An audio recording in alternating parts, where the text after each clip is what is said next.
Oui, donc nous allons commencer un cycle d'émissions qui est consacré, disons, à tout ce qui touche à la psychologie, psychanalyse, psychopathologie et plus largement à la médecine. Et donc aujourd'hui, je suis très heureux d'entamer cela avec notre premier invité, donc Michel Gad-Volkovitz. Bonjour. Bonjour Israël. Alors, j'aimerais bien qu'on peut se tutoyer, je Oui. crois. Donc j'aimerais que tu te présentes d'abord. Alors, écoutez, je suis psychanalyste. J'appartiens à une société très orthodoxe qui est l'Association psychanalytique de France, qui fait partie de l'IPA. Qui était avant rue Saint-Jacques, c'est ça? Non, ça c'est la SPP, qui est rue D'accord. Saint-Jacques. Nous, on est la petite rivale, en nombre en tout cas. Oui. Et sinon, je suis prof de psychopathologie à l'université Paris-Sud, l'université de médecine de Paris-Sud. D'accord. Enseignement qui fait partie de l'enseignement de la psychiatrie, ce qui est maintenant très rare, et ce qui est une anomalie plutôt heureuse dans les enseignements de psychologie et de psychiatrie. Oui. Voilà. Et puis sinon, j'enseigne aussi à Glasgow et à l'université de Tel Aviv en tant qu'invité. Oui. Et puis, comme tu le sais, voilà, je suis président d'une association internationale interuniversitaire qu'on a prénommée Chibolette Actualité de Freud, avec les personnes avec qui je l'ai fondée il y a maintenant 8-9 ans à peu près. Hein, voilà. Lorsque j'ai dit se présenter, je voudrais aussi un peu, disons, intéresser les spectateurs sur ta vie. D'accord. Tu es de quelle origine? Alors, moi je suis né à Paris Oui. dans les années 50. Mes parents sont nés en Pologne. Oui. Ma mère à Varsovie, dans la rue Mila, c'est à la rue du ghetto de Varsovie. Elle est venue en France avant la guerre. Mon père est né à Tomaszów Mazowiecki, à 50 km de Lodz, qui était Elie Wiesel en parle comme étant la ville des Lumières, une ville d'intellectuels juifs et de chassidiques brillants. Et mes parents donc, sont venus avant la guerre. Et ils ont été tous les deux déportés,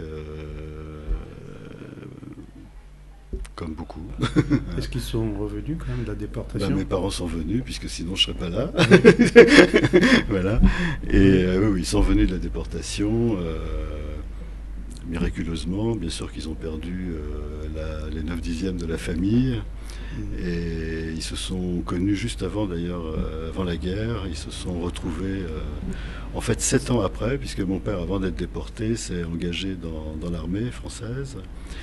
Il a participé à ce qu'on appelait des corps francs, etc. Il a été fait prisonnier. Il s'est échappé, il a fait de la résistance, il a été pris comme juif, et c'est là qu'il a été déporté à Majdanek.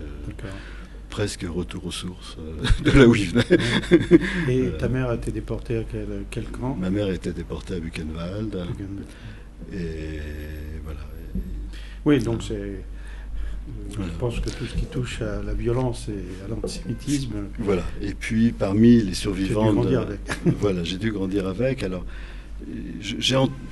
contrairement à beaucoup d'autres, j'ai entendu parler de ce qui s'est passé pendant la guerre. D'abord la misère et la persécution en Pologne. J'en ai entendu parler très tôt. J'ai entendu parler de la déportation très tôt aussi. Mes parents en parlaient. Oui. Ma mère, elle n'en parlait pas, mais elle était tellement marquée, tellement angoissée, tellement etc., qu'elle n'avait pas besoin de parler pour savoir ça. Et mon père m'expliquait, sans me dire évidemment exactement les détails de ce qui se passait dans les camps, mais il me parlait de ça. Il me parlait de ça.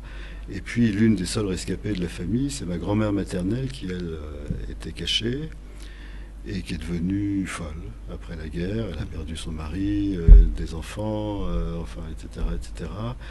Et je pense que si je suis devenu psychanalyste, et si je voulais devenir psychanalyste, en le sachant assez vite d'ailleurs dans ma vie, parce que j'étais dans un mouvement de jeunesse juive sioniste, le Dror, très jeune, et à 10 ans on apprenait plein de choses. On lisait Sartre, on lisait Marx, on lisait Borochov Dror, on lisait, etc. Et donc et Freud aussi. Donc on était un peu décalé par rapport à la société, aux copains du lycée quand même.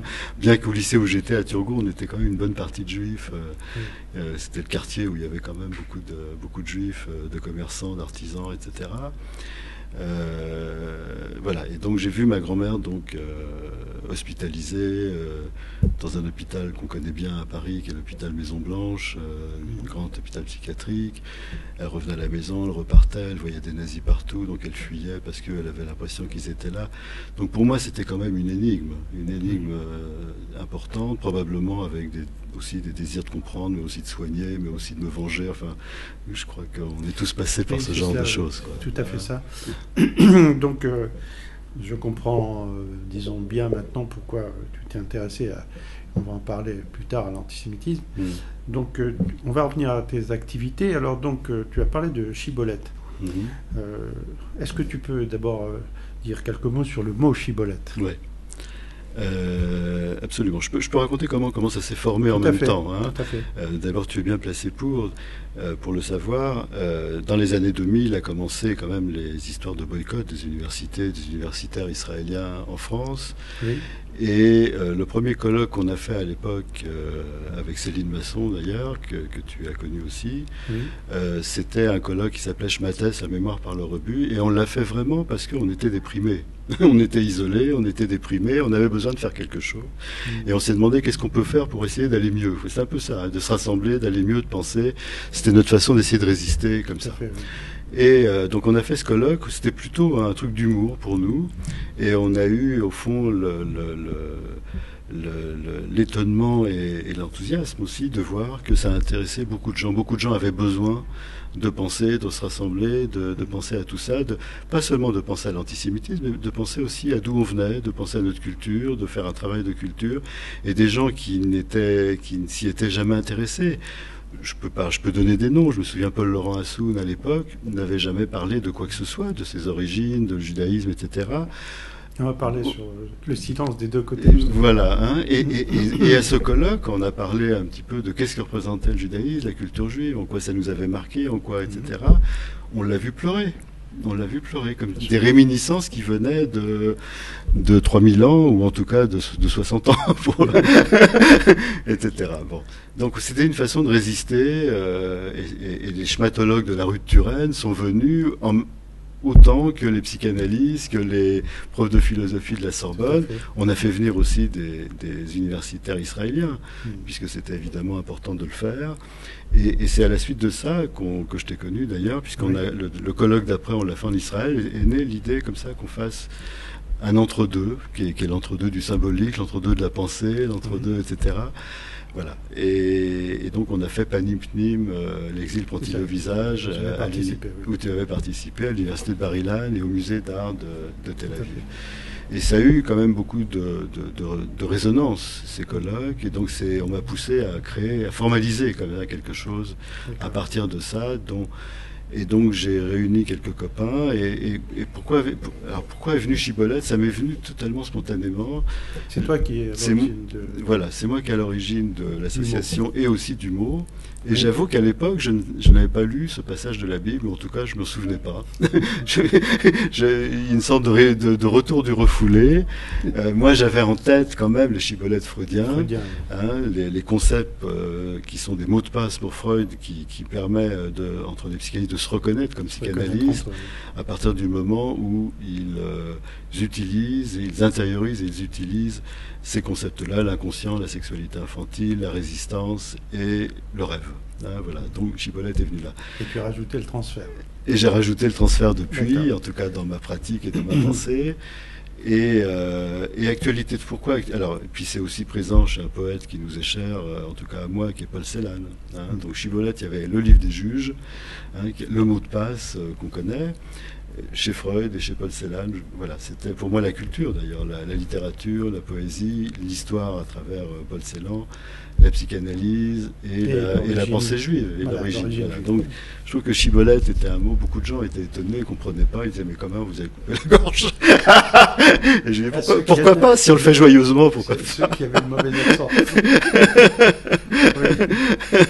Voilà.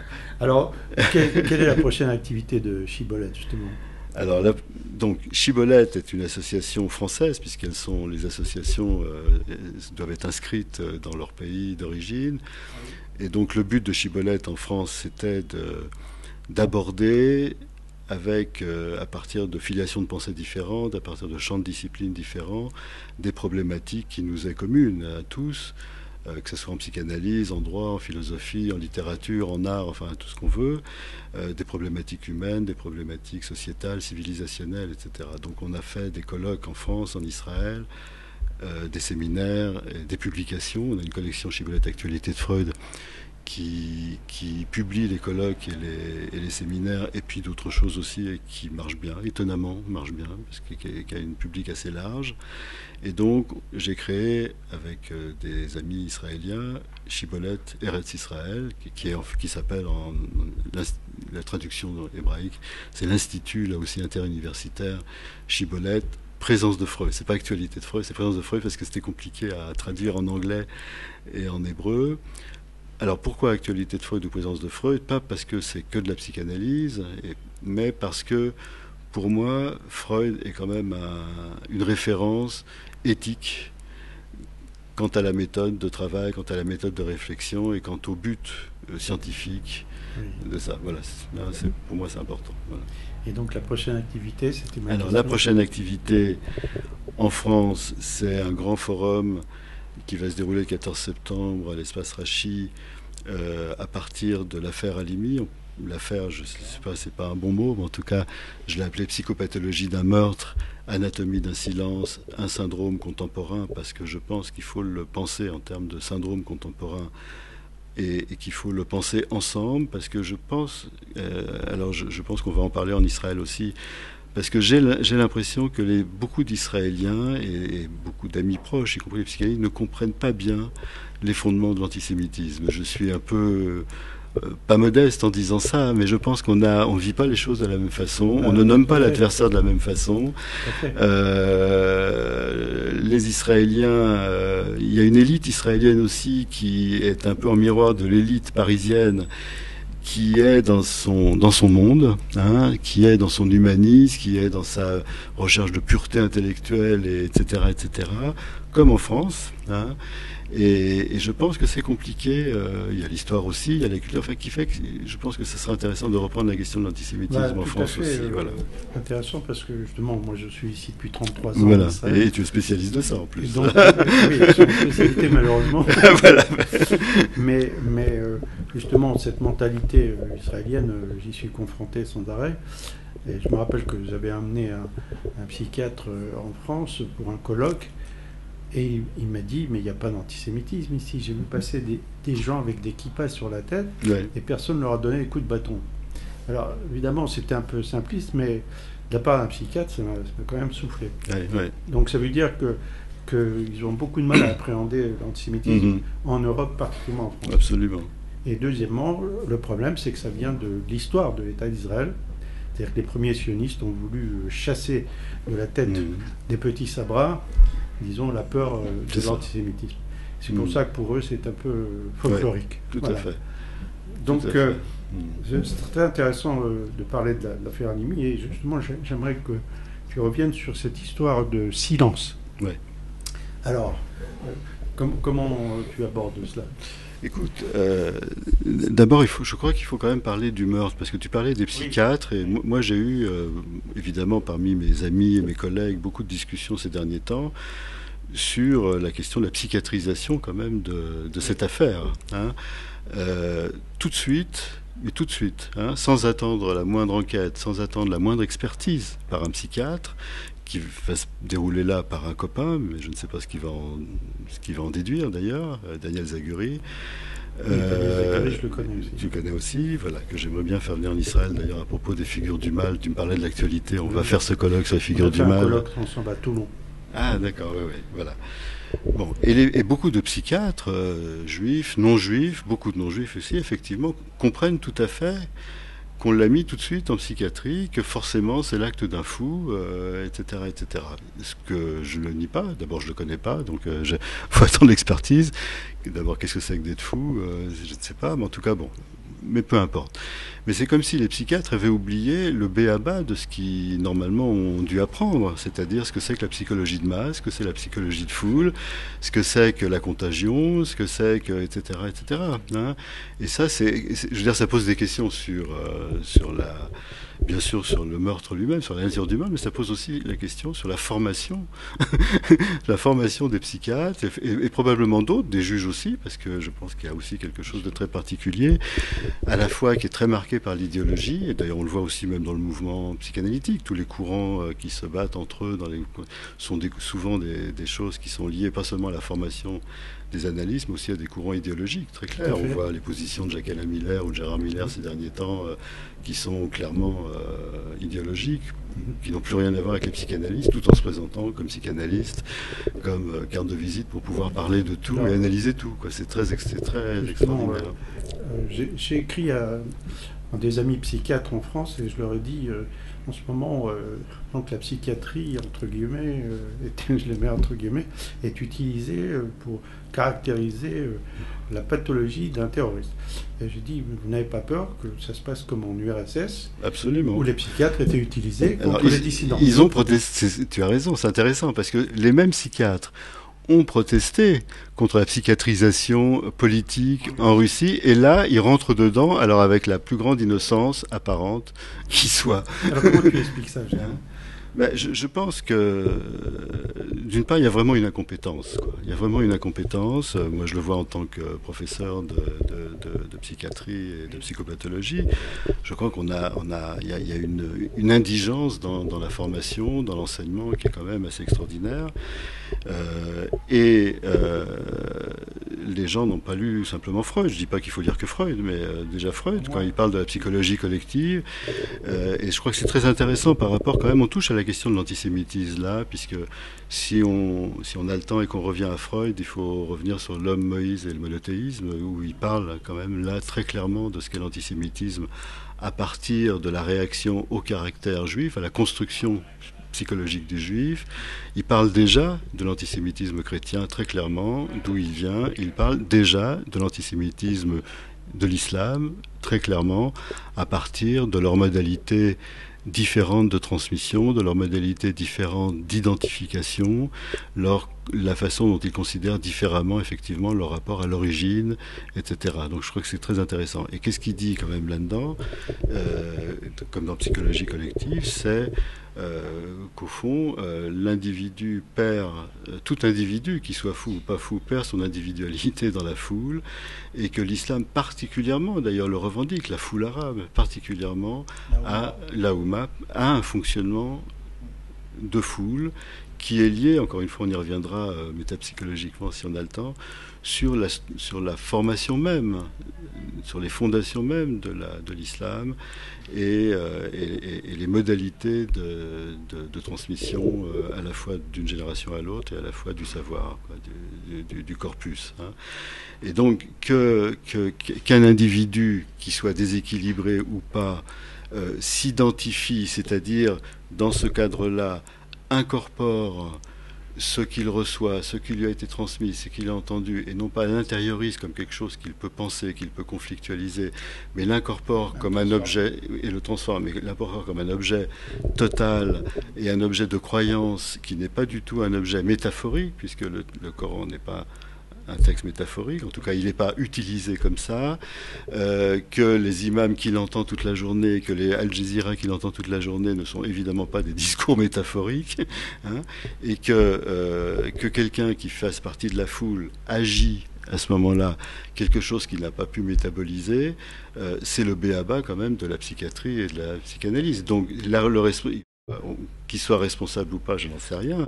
Qu'il soit fou ou pas, je n'en sais rien. Ce qui est sûr, c'est que le responsable, c'est quand même la culture, le discours, qu'il a incorporé de cette façon-là et qu'il entend. Je veux dire, on ne peut pas dire qu'il n'existe pas et qu'on ne l'interdit pas. Et je pense que les psychiatres sont aussi idéologues que les autres, en tout cas en France, ils sont très politisés.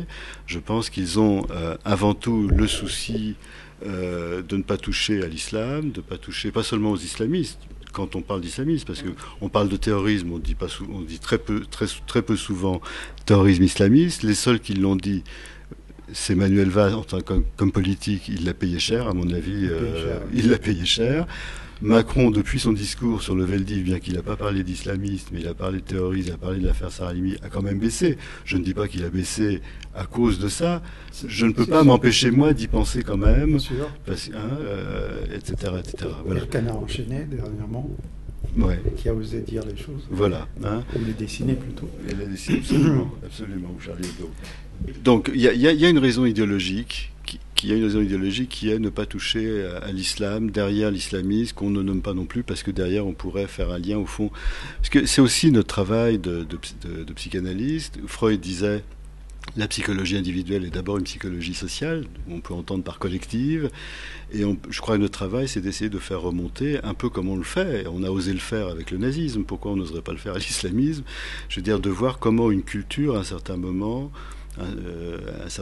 peut générer, alors est-ce qu'elle dévie ou pas, je ne sais pas, mais en tout cas générer des comportements, des pensées aussi, des pensées et des comportements monstrueux, criminels, etc.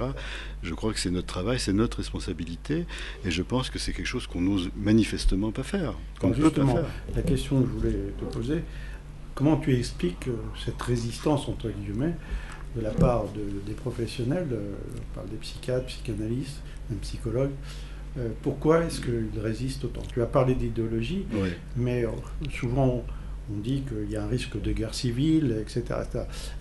Comment tu expliques tout ça? Écoute, tu as commencé, mais... Oui. Écoute, il y a une... Bon, j'ai que des idées, j'ai pas d'interprétation toute faite, évidemment. Bon, d'abord, les psychiatres sont des gens comme tout le monde. D'ailleurs, c'est important qu'on soit comme tout le monde aussi, même si on peut espérer qu'on puisse, après coup, reprendre un petit peu nos manifestations pulsionnelles, nos idéaux qui vont expliquer tout, etc. Voilà. Je pense qu'il y a la peur. Je pense qu'il y a une peur considérable en France, comme il y en a eu probablement avant la guerre en 40. Alors justement, tu parles de 40. J'avais parlé avec Rousseau, l'historien, Henri Rousseau, qui a écrit le livre Vichy, un passé qui ne passe pas. Voilà. Et lui pense que c'est depuis là que le problème existe, c'est-à-dire que la France n'a pas guéri de Vichy. Est-ce que tu penses que c'est cela? Écoute, je pense que la France n'a pas guéri oui, je serais comme ça d'accord avec lui. Je pense qu'il y a une question de honte. Il y a une question de honte. Je pense que on a fait un congrès sur la honte. C'est vrai, c'est très intéressant ça. Oui. Je trouve la honte. D'ailleurs, on peut faire. Il y a des points de rencontre pour moi entre l'islam et le monde islamiste et le monde islamique, je ne sais pas comment on peut dire, et l'Europe. Le premier point, c'est. Je ne perds pas de vue ta question. Le premier point de rencontre, c'est d'abord l'illimité. C'est-à-dire, on est. D'un côté, il y a l'illimité, la Houma, etc. C'est-à-dire, on n'existe que si on est dominant et s'il n'y a pas d'autre partout. D'un côté. De l'autre, je pense on le voit en Europe, cette Europe qui a essayé de se trouver une identité en étant la plus grande possible, sans intégrer quoi que ce soit, sans idée politique, sans rien du tout. Il faut être le plus grand possible, c'est Babel, voilà. Et puis, il y a cette culture du narcissisme en Europe, depuis peut-être la guerre aussi, comme réparation, comme je ne sais pas quoi, qui est aussi quelque chose d'illimité. Il y a un point de rencontre là. Et puis l'autre point de rencontre, qui est la honte quand même aussi, c'est le sentiment d'humiliation arabe dont on parle tout le temps. On se demande pourquoi ils se sentent humiliés, mais ils se sentent toujours humiliés par les autres, jamais par eux-mêmes, jamais par leurs échecs ou par leurs tentatives ou par leur... comme dans toutes les cultures et dans toutes les sociétés, il y a des entraves, il y a des conflits, il y a des échecs, il y a des impossibilités. Là, c'est toujours sur le mode projectif, etc. Il y a une humiliation. Et puis, il y a la honte du côté européen, effectivement, dont tu parles, qui est effectivement la honte de la défaite, parce que la honte de la défaite est d'avoir été sauvé, d'être en dette, et d'une dette qu'on n'accepte pas en Europe, en France en particulier. La dette vis-à-vis des Américains est impossible. Elle est impossible, elle a suscité plutôt de la haine, vis-à-vis des Anglais aussi. Et je crois que si on remonte plus loin, la dette vis-à-vis du judaïsme dans la civilisation Elle suscite aussi de la haine, elle n'est pas évidemment reconnue, on y reviendra aussi. Et je pense que la honte est un sentiment beaucoup plus puissant et dangereux que la culpabilité. Parce que je pense que tu seras d'accord avec moi, la culpabilité est un sentiment qui est conflictuel. Hein, on a voulu ça, on a pensé ça, mais on n'a pas réussi, ou on pense aussi à autre chose. Enfin, c'est quelque chose qui fait partie de la pensée et qui peut donc effectivement faire vivre des contraires, etc. Et donc participer d'un sentiment de soi. La honte, effectivement, c'est quelque chose qui ne peut pas se résoudre comme ça, qui parle de l'image de soi, et qu'au fond, la honte ne peut tenter de se résoudre, de se dissoudre que dans la haine qui va se trouver un objet légitime à ce sentiment-là de haine pour dissoudre la honte sous-jacente. Mais ça ne marche jamais, évidemment. Oui. Justement, à propos de ce congrès de Grenoble dont j'ai parlé, Ouais. On avait donc planché sur la honte. Et effectivement, lorsqu'on prend les jeunes des banlieues, par exemple, on se demande pourquoi ils sont si violents, etc. En fait, ceux qui ont vu leurs parents humiliés, parce qu'au début, ils venaient sans leur femme, et puis après, bon, ils étaient, disons, la dernière roue du chariot. Tout à fait, tout à fait. Donc, ils ont développé une honte par rapport à leurs parents. C'est vrai. Ils rejettent leurs parents pour ça, leur père. Tout à fait. Mais en même temps, ils ont honte. Cette honte est tombée sur eux. Tout à fait. Et là, je suis tout à fait. Intéressant. Ça provoque une violence terrible. Mais pour venir juste à ce que tu as dit sur l'islam, à savoir que les arabo-musulmans, surtout d'ailleurs, se sont toujours humiliés. Et j'ai travaillé sur le Coran et puis aussi sur l'histoire du début de l'islam. Et en fait, la grande humiliation, c'est que les Juifs n'ont pas voulu reconnaître en Mahomet le Messie. C'est ça, tout à fait. Et on voit des versets, il y a 104 sourates d'une violence, justement, parce que les Juifs ne l'ont pas reconnu. On retrouve la même chose d'ailleurs dans le christianisme, lorsque les Juifs ont refusé l'enseignement de Paul. Oui, la solution de l'absolution, tout à fait. Donc, mais on va revenir un peu sur l'affaire Halimi, et la deuxième aussi, si tu veux, Madame Halimi. Oui. Alors, comment tu penses aborder le sujet dans le colloque que tu vas faire entre Rachid? Parce qu'effectivement, il y a des résistances terribles, pas seulement de la part des autorités françaises ou de l'intelligentsia française, mais également peut-être du côté du peuple juif aussi en France. Enfin, des juifs en France, je dis peuple, c'est je suis en Israël. Non, tu peux dire peuple juif, je sais, mais parce que l'antisémitisme, il vise le juif en tant que peuple. Voilà.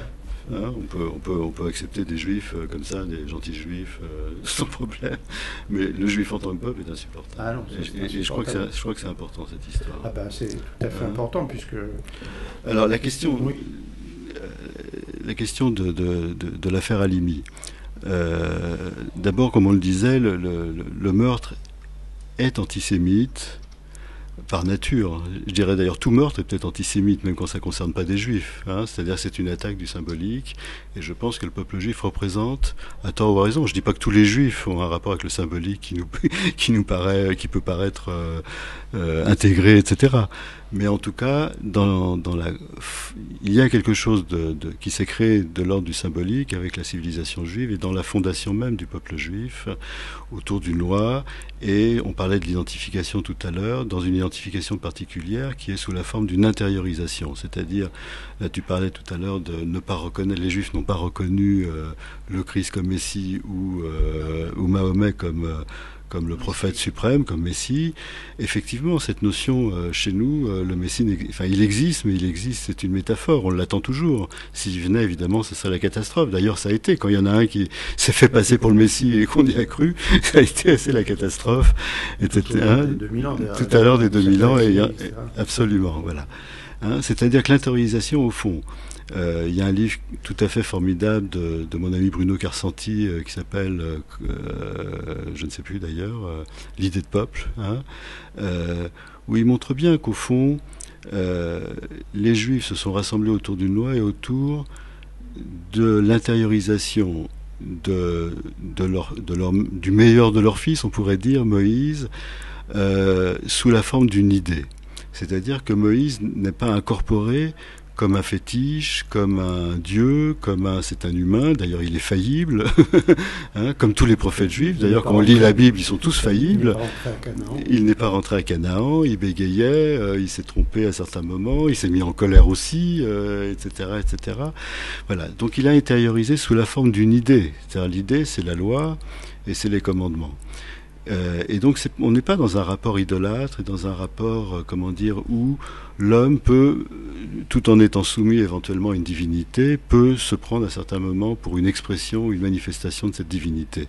Il est une métaphore lui-même, l'homme est une métaphore de soi. Porter un nom, c'est se porter vers un nom, hein, etc., etc. Il y a toujours ce déplacement-là. Et je pense que ce type d'identification est associé avec un type de transmission, ce que dit Freud, hein, un type de transmission qui est revivre l'expérience. Il faut réacquérir effectivement l'héritage qui n'est jamais acquis, qui est toujours à commenter, enfin on connaît ça, etc. L'hébreu, voilà, hein, l'hébreu c'est le passage, et c'est toujours un entre-deux. Et il y a une éthique effectivement de responsabilité, de liberté et de responsabilité. Raphaël Drey, mon ami malheureusement décédé, parlait de liberté responsable. Hein, et je trouve que c'est un terme assez formidable.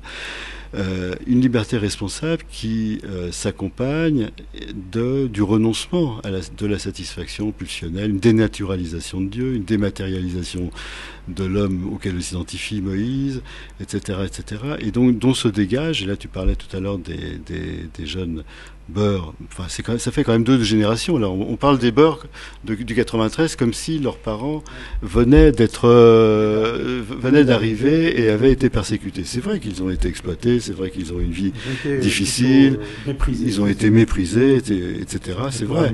Ils ont été humiliés aussi par eux-mêmes, au sens où le mythe c'était quand même de travailler en France et de ramener de l'argent en Algérie, ce qu'ils n'ont pas pu faire, parce qu'ils étaient dans une situation très difficile et qu'ils ne pouvaient pas le faire.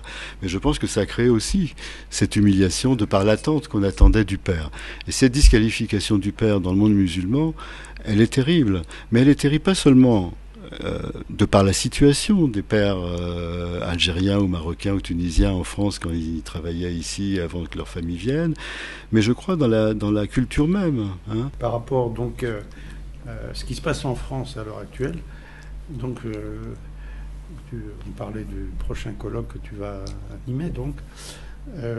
Alors j'aimerais bien que tu continues. Oui, c'est vrai qu'on difflue. Voilà, donc je parlais de la peur. Il y a une vraie peur.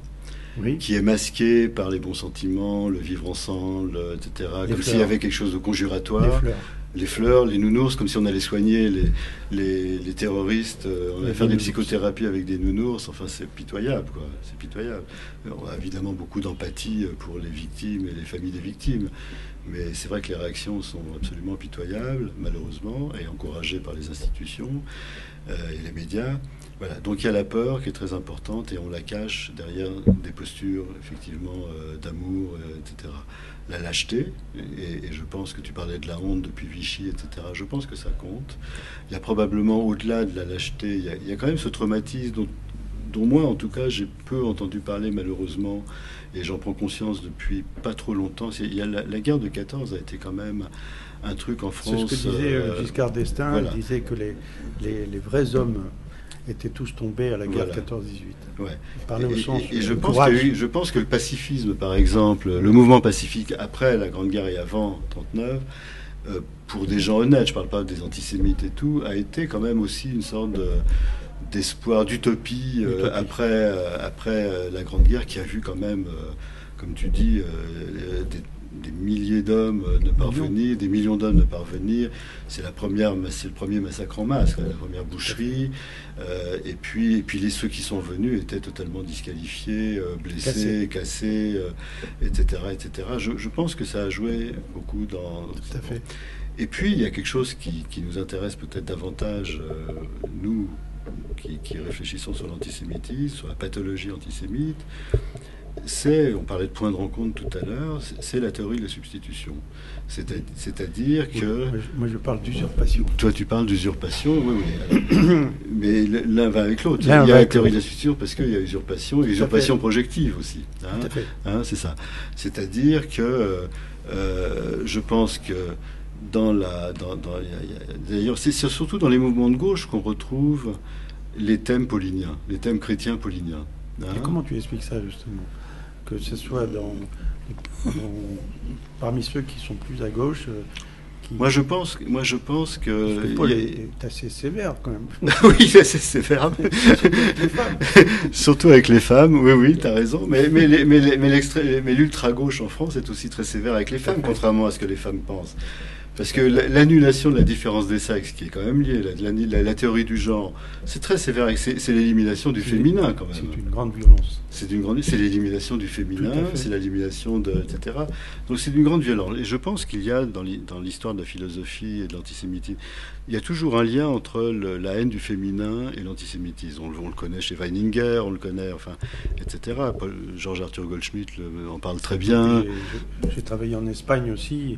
Et disons que du temps de l'Inquisition, on disait en Espagne que les hommes juifs avaient des règles comme les femmes. Absolument. Ouais. Incroyable. Et la sensualité juive. On parlait de la sensualité juive aussi. La chair, l'argent, c'est quand même quelque chose du sexuel. Et puis la différence. Enfin, je veux dire, la femme et le juif représentent quelque chose de l'altérité et de quelque chose de l'anti-narcissisme, de complet en tout cas. Et ça terrorise, absolument. Et je pense qu'il y a quelque chose qui a été totalement refoulé avec la mise de côté de l'histoire chrétienne de la France, de la culture chrétienne, de l'institution chrétienne étant totalement démantelée, anéantie, etc.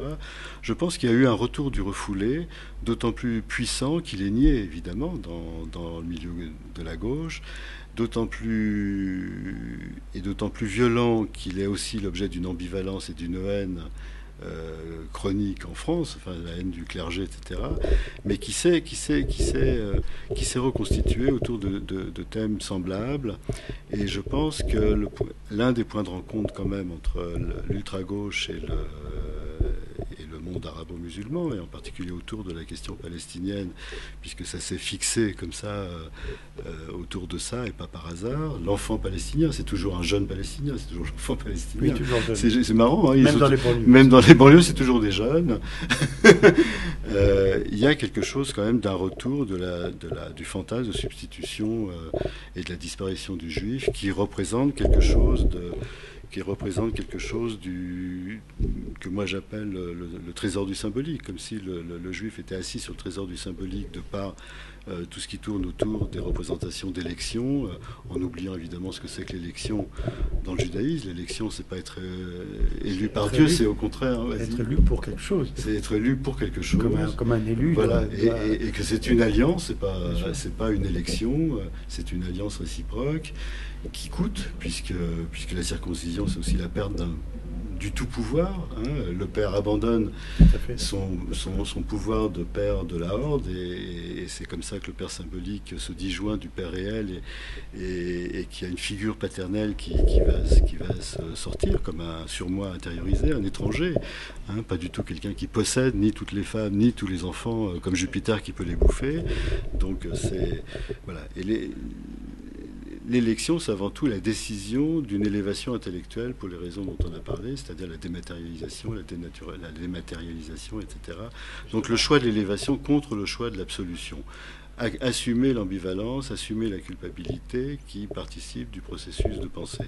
Je pense que en Europe, qui abandonne totalement, qui cède complètement sur l'héritage chrétien et qui recommence à céder sur l'héritage chrétien, au fond, l'a incorporé sous cette forme comme ça d'un retour du refoulé, presque d'un retour d'une forclusion, c'est presque hallucinatoire, et par délégation aux Palestiniens, à un autre peuple, qui, lui, on l'appelle le peuple. C'est extraordinaire. En Europe, où on nie maintenant ces idées de nation, de peuple, on ne parle que du peuple palestinien en hallucinant négativement le peuple juif qui n'existe pas, qu'on a inventé. C'est vrai que le peuple juif s'invente, au contraire, c'est sa vocation de s'inventer régulièrement, mais pas dans le sens évidemment où Shlomo Sand en parle, c'est-à-dire dans le sens de l'usurpation dont tu parles ou du faux. Et c'est pas par hasard, si c'est pas que politique, par exemple, quand la France ou les pays européens votent ou s'abstiennent quand il y a une résolution qui nie l'existence du peuple juif et qui nie à travers les liens de son histoire et les liens spirituels, je pense que ça correspond à une manifestation de son inconscient qui est d'effacer effectivement le peuple juif. Il n'existe pas et il existe à sa l'Europe, les chrétiens existent à sa place par délégation aux Palestiniens qui est le nouveau juif. C'est pas une mince affaire cette histoire. Pas une mince affaire. Justement, dans la Torah, il y a un verset où Moïse dit vous êtes un peuple de Kohanim, donc on va dire, et de prophètes. Et de prophètes. Tout le monde. Absolument. Alors justement, j'en parlais avec Boris Cyrulnik quand on avait fait le congrès. Lui, il appelle le peuple juif des agitateurs sociaux. C'est-à-dire que à cause du fait qu'on ne peut pas être sans arrêt dans une position statique, le peuple juif, là où il arrive, il fait bouger les choses parce que lui-même bouge. Il est sans arrêt en mouvement. Et c'est ça qui fait qu'on provoque une telle panique parmi les nations qui veulent absolument figer les choses. Absolument. Alors là, ils essayent de figer les choses avec les Palestiniens. C'est-à-dire en faisant un peuple, alors que tu disais tout à l'heure qu'au fond, le peuple palestinien, c'est quoi ? Est-ce que c'est pas l'ombre d'Israël, comme on disait ? Malheureusement, parce que je pense que nous, on a espéré que ce groupe humain, que je l'appelle pour l'instant humain, c'est pas du tout par... J'ai compris. C'est pas du tout par mépris ou par interdit que ce groupe humain devienne un peuple. On a intérêt, parce que je pense que si ce groupe humain devient un peuple, trouve son identité, sa culture, s'élève par l'éducation, par l'intellectualité, par développer ses propres intérêts, etc., on a tout intérêt à ça. Malheureusement, on n'en est pas là. Malheureusement, on n'en est pas là. Est-ce que tu ne penses pas justement l'Occident qui veut en faire ce peuple à la place d'Israël, les empêche ? Mais bien sûr. Bien sûr. Mais quand ils votent ces résolutions-là, ils votent un délire de filiation. Dans le délire. Ils valident un délire de filiation. Pour l'instant, on est dans un délire de filiation. C'est-à-dire quand un peuple dit l'autre n'a jamais existé, tout son histoire, ses symboles, ses signifiants, ses mythes sont les nôtres. Les autres n'ont pas existé. C'est-à-dire qu'il n'existe qu'en se mettant à la place de l'autre, c'est la théorie de la substitution. Et se mettre à la place de l'autre, pour pas qu'il y ait de témoins, nécessite la destruction. Tout à fait. Nécessite la destruction. Et quand l'Europe, effectivement, vote ce genre de résolution, ou participe par tous ces discours, etc., je pense qu'il participe à ça et réalise ses propres fantasmes mortifères vis-à-vis du peuple juif. Voilà. Et je pense, comme on l'a dit un peu en aparté, que même qu'en Israël, les gens ont très peu conscience des fondements de cet antisémitisme-là. Et c'est dommage, ne serait-ce que d'un point de vue stratégique, parce que si on ne comprend pas ça, on sera toujours dans les illusions. Et je pense qu'il faut travailler les illusions et être réaliste pour arriver à avancer, y compris avec l'autre, quoi. Justement, à propos d'Israël, comme on disait tout à l'heure, ça a été voulu aussi par les pères fondateurs du sionisme, c'est-à-dire chasser l'antisémitisme de la pensée du petit Sabra. C'est vrai. Bon, alors, résultat, moi je dis souvent, on a une bouteille vide, parce qu'on l'a vidée de justement tout ce qui était diaspora, mais avec des richesses énormes. Et on se retrouve maintenant dans une sorte de creux de vague très dangereux. Mais moi, j'ai écrit un livre qui s'appelle « La deuxième étape du sionisme », où je dis justement que après cette étape politique, ou alors, j'allais dire, un peu d'abrutissement sur le plan culturel, tout ça, eh bien, forcément, il va se passer quelque chose. Parce que l'Israélien moyen voyage beaucoup maintenant, alors qu'avant, il ne voyageait pas. Il voyage beaucoup, il est confronté maintenant au monde, etc. Bon, il commence à comprendre qu'il n'y a pas que l'Amérique à l'extérieur, etc. etc. Je pense on sera obligé d'y arriver ici en Israël, disons, à ce changement important et cet enrichissement enfin, absolument, tout en étant enraciné dans la terre. Et puis c'est une conséquence importante aussi, en dehors de ce que tu dis, c'est que je pense que ça a laissé tout le champ de la culture juive aux ultra-orthodoxes. Voilà, en plus. Et je pense que c'est un problème, à mon avis, énorme, quoi. Bien sûr. Bien sûr. Bien sûr. Et les frictions ne font que commencer, quoi. Oui, ah oui, non, c'est certain que j'ai été interviewé pour une chaîne par notre ami, par un Canadien, et il nous disait quel est le problème que je voyais le plus important en Israël. Je disais religieux, non religieux, parce que les religieux veulent quoi en fait?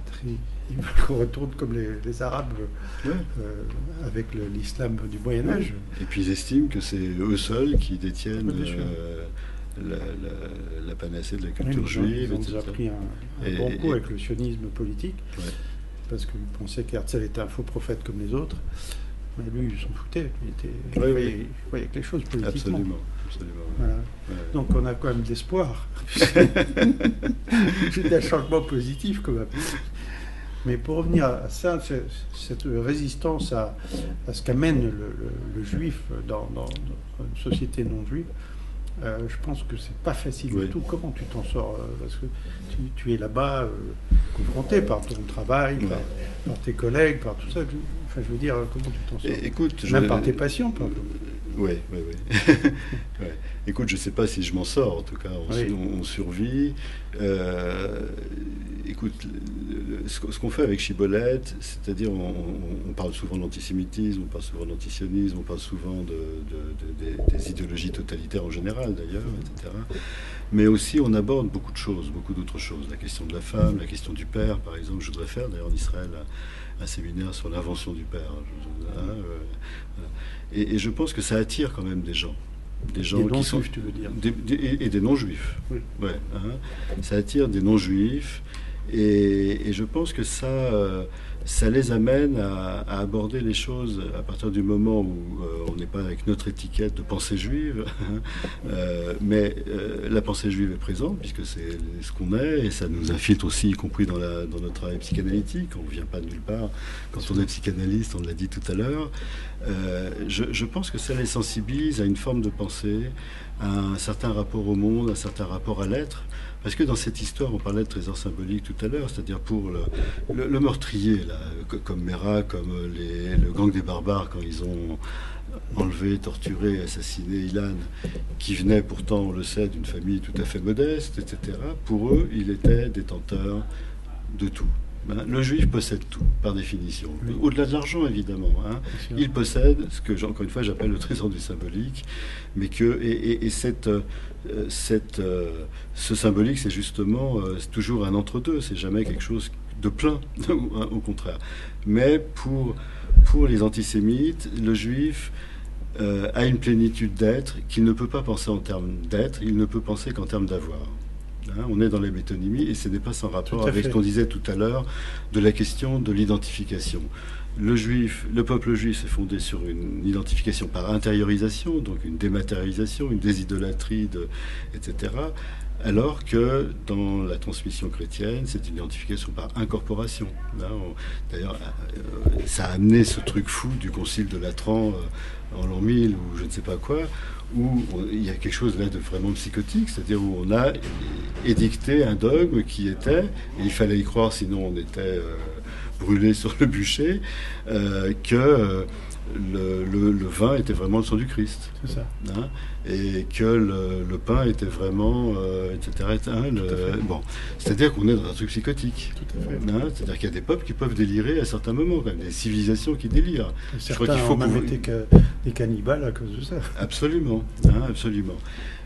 Voilà. Et donc c'est quand même lié à la fondation même du peuple. Les modalités de transmission, les modalités de formation.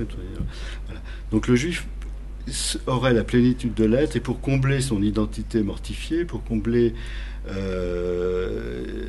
et qui va provoquer une sorte de haine identitaire, il va falloir prendre ce que le juif a et qu'on pense qu'il le comble complètement.